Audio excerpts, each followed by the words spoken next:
अंजना हरिंदर बलुआ पार बहनी प्रिया 100 रुपया बलुआ पार। ठीक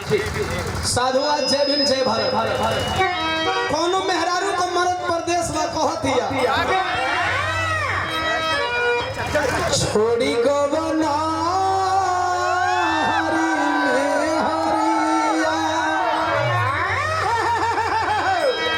सुन ले बड़ा कालो के सुन ले बा जरा हाथ उठा के बताओ वो जोलों को कि प्रिया भैला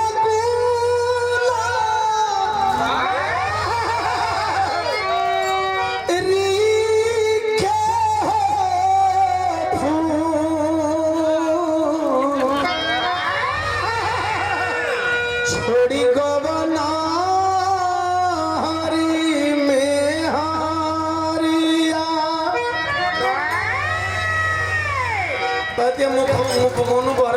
झूल जाए फसली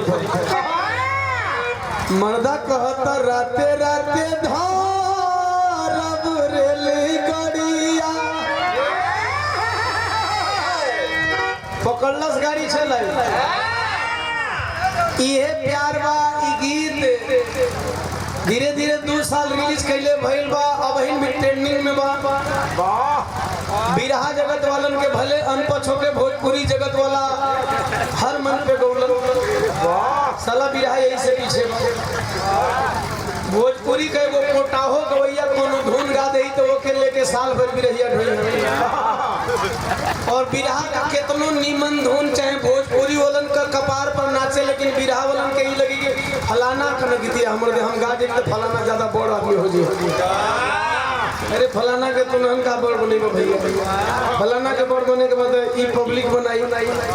अच्छा इस गीत को अवार्ड भी मिला लेकिन मेरे ओरिजिनल ट्यून को नहीं कॉपी ट्यून को। याद रखना ओम प्रकाश दीवाना बिरहा का मिलीनियर ही नहीं है, ओम प्रकाश दीवाना बिरहा का अवार्डेड सिंगर भी है। यह जातिवाद व किसी और गीत को मिल गया अवार्ड है ओरिजिनल होला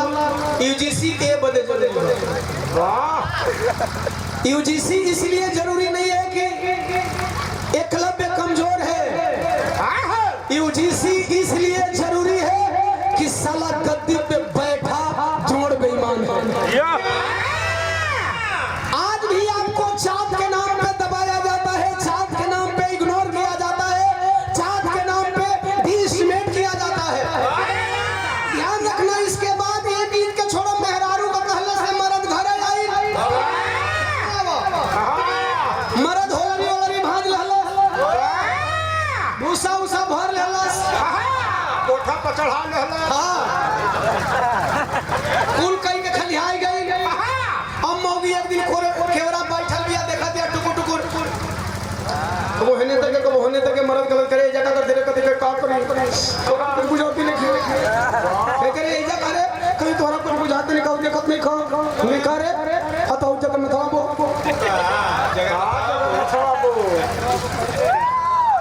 अरे जगह में थाबो 5000 का साड़ी पहन के मार रोज झमका हवा दिया लाल लिपस्टिक लगा के मुस्कुरा दिया मर्दवा के जब ऐसा तू बते के तू लोग गायिका के तरफ काहे कैमरा घुमा दिया। अच्छा तू लोग अपन दुकानदारी चमकावत हो ना का करबे यहू लोग दुकानदारी गायकन का मुस्कान पर बा ये मुस्कान कोई नाम ना है नहीं हम तो देखा है ना गायकन का मुस्कान पर बा गायिका जितने मुस्काते हैं उतने रील भागत है ना जितने मुस्काते हैं उतने ऑडियंस का दिल भी भागत है। सही लोग जे आदमी बतिया उतना ते घुमा देता ए भाई का करो दुकानदारी है तो लोग तन की मुस्किया दे के भाई लोग तो दुकानदारी संकल अरे पैसा का बोली कि हम अपन बिरहा गए अरे ले ला भावा ले ला जो प्रीतम बाबू भाई हां 50 रुपया अरे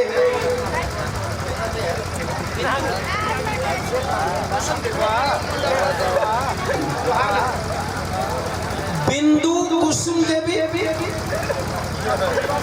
सब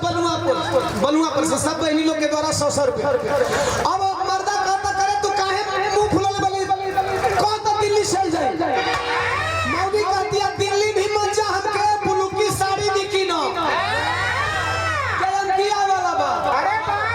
मर्दा